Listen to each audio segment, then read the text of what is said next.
Every pundit is watching his dribbles and goals. They're all missing the one stat that actually wins World Cups. Jude Bellingham is the face of England's golden generation. He's already a Real Madrid legend.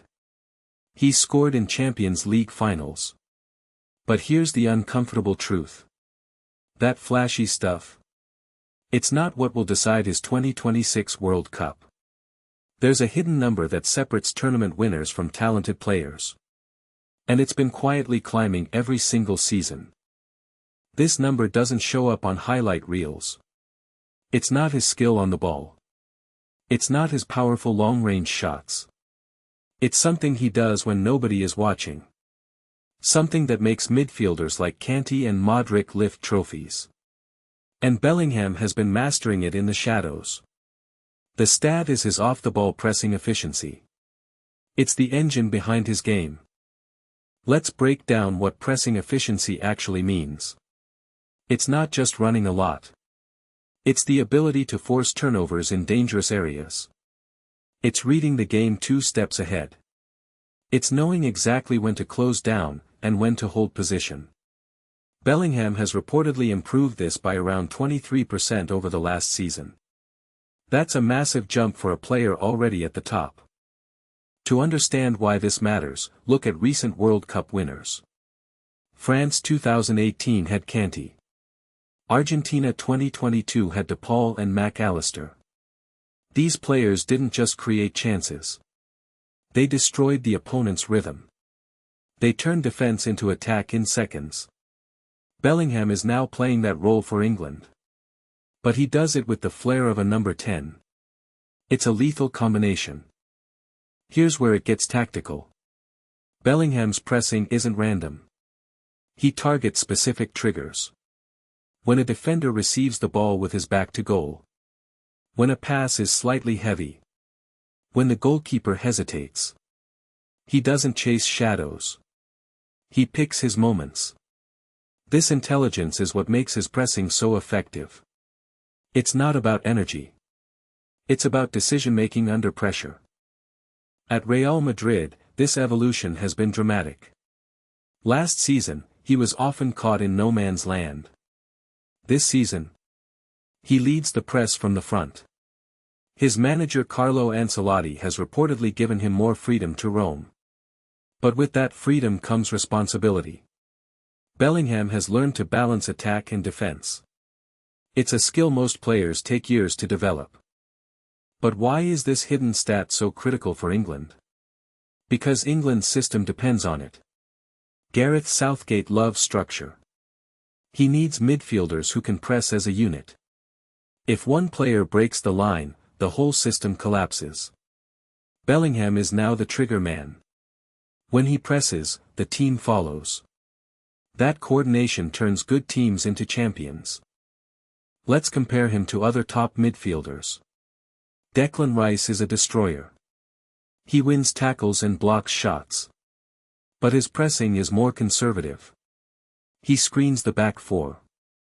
Bellingham presses higher up. He tries to win the ball in the final third. That's where goals come from. And England has lacked that aggression in recent tournaments. It cost them in 2022. Consider England's semi-final loss to Croatia in 2018. They led early. Then they dropped deeper and deeper. They stopped pressing. Croatia took control and equalized. Then they won in extra time. That game exposed England's lack of high pressing. Bellingham changes that equation. His ability to press for 90 minutes gives England a new dimension. It's a weapon they never had. Now look at the 2022 World Cup. England dominated France for long spells. But they couldn't break them down. Why? Because they didn't press aggressively enough. They allowed France to build from the back. Bellingham was still developing his pressing game then. In 2026, he'll be the one leading the charge. He'll hunt down defenders and force mistakes. But there's a risk.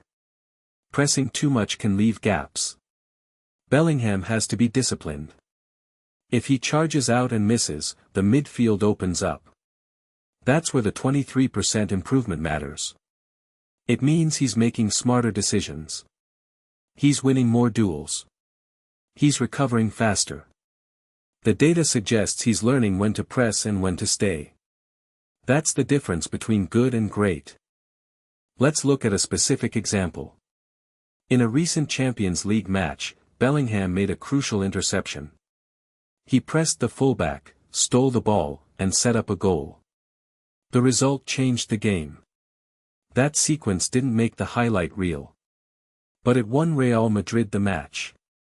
In a World Cup knockout game, that moment could be the difference between glory and heartbreak. England's group stage in 2026 is manageable. They'll face teams that sit deep. But the knockout rounds will test them. They'll face Brazil, France, or Argentina. Those teams have world-class ball players. Pressing them is the only way to stop them. Bellingham's efficiency will be the key. If he can disrupt their build-up, England can control the game. The other England midfielders are adapting too. Rice and Bellingham are building a partnership. They complement each other perfectly. Rice covers while Bellingham presses. That balance is rare. And it's why England's midfield is now among the best in the world. But Bellingham's pressing is the X factor. It's what makes them unpredictable and dangerous. Here's the twist. Bellingham's pressing efficiency might be even better than we think. Many analysts suggest his off-the-ball work is underrated. They focus on his goals. But his defensive contributions are elite. He ranks among the top midfielders in Europe for pressures per 90 minutes. And his success rate is climbing. That combination is rare and valuable. But World Cups are different from club football. The pressure is higher. The stakes are enormous. Players can freeze. Bellingham has already shown he thrives under pressure. He scored in a World Cup knockout game in 2022. He's played in El Clasico. He's won the Champions League. This tournament feels like his moment. And his pressing will be the foundation. Let's not forget the mental side. Pressing requires immense concentration. You can't switch off for a second. Bellingham's work rate is legendary. He runs more than almost anyone on the pitch. But it's not just running. It's intelligent running. He studies opponents before games. He knows their weaknesses. That preparation makes his pressing even more effective. The 2026 World Cup will be played in North America. The conditions will be different. Heat, altitude, long travel. Pressing will be harder. Teams that can maintain intensity will have an edge. Bellingham is young and fit. He can sustain high pressing for the full tournament. That durability could be England's secret weapon. It's a stat that doesn't show up on a scoreboard. So when pundits talk about Bellingham's dribbling or finishing, remember this. Those skills are important. But they're not the reason England will win. The reason will be his ability to win the ball back. To disrupt opponents. To start attacks from high turnovers. That 23% improvement in pressing efficiency. It could be the most important number of the entire World Cup. England's golden generation has been waiting for a leader. They've had talent before. They've had individual brilliance. What they've lacked is a player who can do both, create and destroy. Bellingham is that player. His pressing efficiency is the hidden stat that ties it all together. In 2026, the world will finally see why it matters. And it will change how we judge midfielders forever. That's the stat nobody talks about. But after the 2026 World Cup, everyone will. If you want to see Bellingham prove it, hit subscribe. We'll be breaking down every match with the numbers that matter. Next up, why England's defense might be their biggest weakness. Don't miss it. Subscribe now and join the conversation. The World Cup is coming.